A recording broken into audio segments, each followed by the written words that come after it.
I was sent a video yesterday of a pro-Palestine event that occurred in Birmingham. I am so angered by what I saw. I actually needed a whole day to process it before I could even come on this app and discuss with you what has happened. Now, I know there'll be consequences of me speaking out on this, and I tell you now, I have broad shoulders. I will take them. But somebody has to speak out for the Palestinians. And if it's me, it's me. I asked Allah to give me that burden and I will take it on my shoulder. Now, I saw a video of an event in Birmingham. On the panel, you have what we call a pro-Palestinian Israeli Jew. I don't know why the Israeli bit has to come into it, but that is how they define themselves. A prominent Palestinian was invited from London to go and sit on that panel.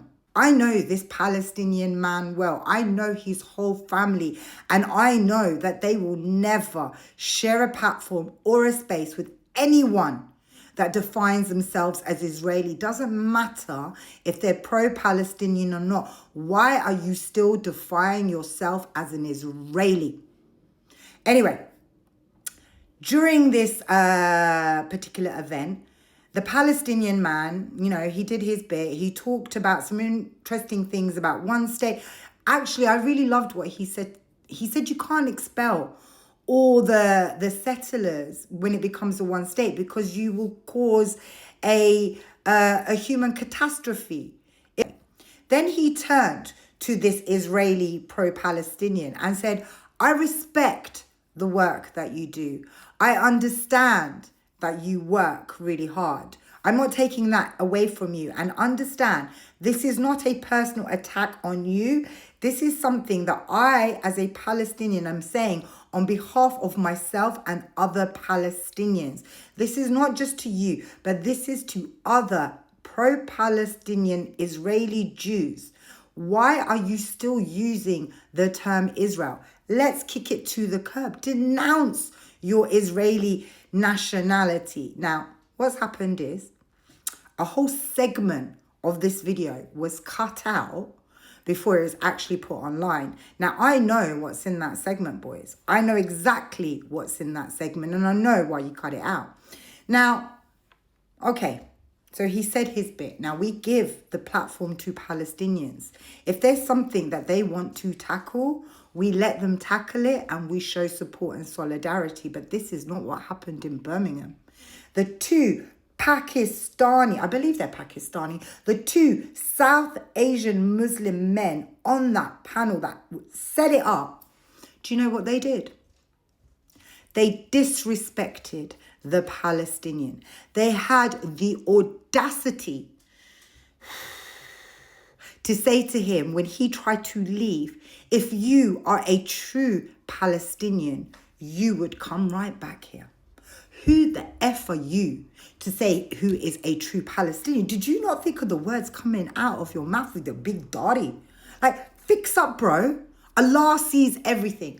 And then on top of that, he's like, to the Israeli, I'm so sorry. He disrespected you. Oh, blah, blah, blah. And then turns around to the Palestinian and said, you disrespected us. We invited you here. Like, you're doing him a favor by giving him a platform. And then once this was all finished, the Palestinians decided to leave. They brought food with them to share at this event. Palestinian food. They brought magluba. And they still had the decency to wait outside until the event was finished to give the food. And what happens? As they're serving the food, the mic gets given back to the Israeli who starts bleating on about, oh, this is political. They have to think about it. They have to go and speak to their other friend that is a Palestinian about renouncing their citizenship. I'm sorry, but you also mentioned that your friends burnt their passports in the 1970s, right? So what is it taking you 55 years to decide if that's political or not? And so the Palestinian man tries to leave and these South Asian men block him. You can hear it all kicking off in the background, the videos on YouTube, the edited versions on YouTube.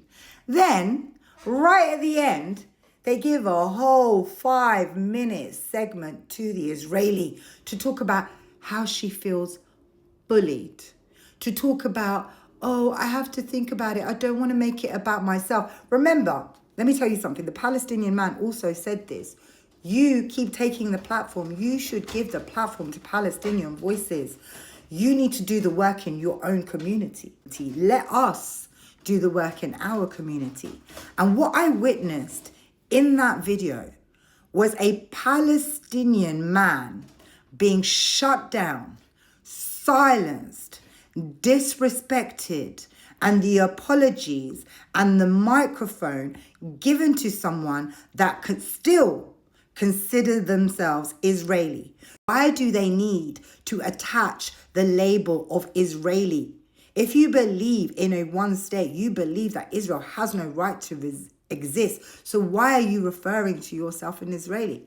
That's fine. That's a you business. He has the right to call that out. Maybe I don't have the right to call that out because I'm not Palestinian. So you know what? Actually, I'm not even going to get involved in that side of it. But what I will say is I've heard this conversation over and over again in Palestinian spaces where they are talking about anti-Zionist or pro-Palestinian Israelis. Why are they still holding on to the Israeli citizenship, their Israeli identity, especially if they're in the diaspora?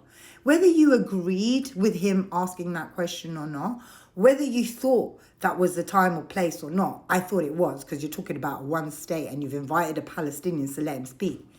The fact that you had the audacity to ask him if he was a true Palestinian and to try and force him to come back on a panel, to disrespect somebody that we have so much respect for.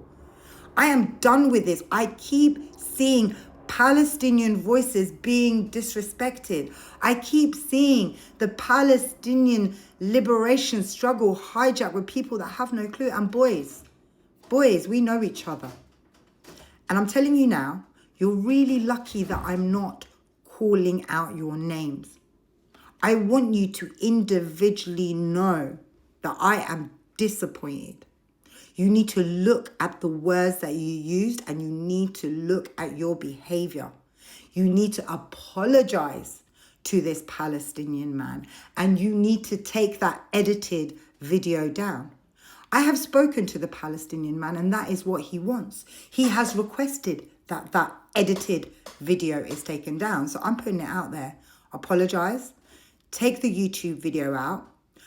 Do some decolonizing and understand we're not in the bin now. I know you're used to gaslighting Asian women or gaslighting people in your community, but you don't get to do that to a Palestinian, not on my watch.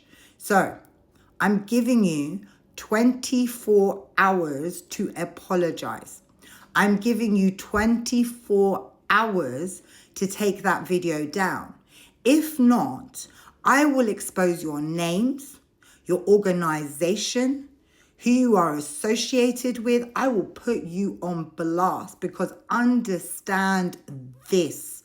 We fight for the liberation of Palestinians. We never shut down Palestinians. We never behave like the oppressors and we never give the microphone to an Israeli before we give it to a Palestinian. What are you doing? Fix up. Come for me if you want, but I hold sukoon in my heart because I do this for the Palestinians. But if you do the right thing, you will apologize. The clock is ticking.